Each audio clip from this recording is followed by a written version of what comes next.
Fail কর। সই পানি থাকবে না।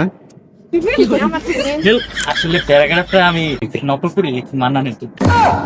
আচ্ছা, এতক্ষণ সে আমাদের সবাই ধরে ধরে ইন্টারভিউ নিয়েছে কিভাবে পরীক্ষা হয়েছে না হয়েছে, এবং আজকে তার প্রশ্ন এখন সে কিভাবে পরীক্ষা দিছে বা তার ইন্টারভিউ কিরকম।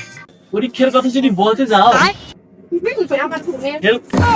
আসলে হয়েছে কি পরীক্ষা অসাধারণ হয়েছে এবং মার্ক পাইতে পারো 102 এর উপরে পাবো। 2 এর উপরে পাবো।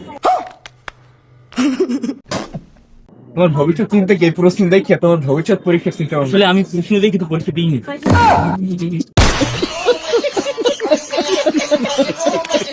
আসার কিছু না, ফোন করি, ফোন দিয়ে ভিডিও সব করছি। আমার যা পরীক্ষা দিছি ভাই আমি সবাই ফোনের ভিতর দিয়ে দিই।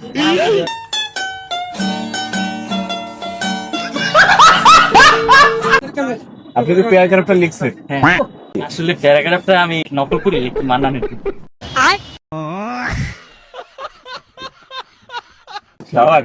আপনাদের মতো স্টুডেন্ট ডিপার্টমেন্টে দরকার। আসলে ভাই টেস্ট পরীক্ষা তো নকল করার কিছু আসে না।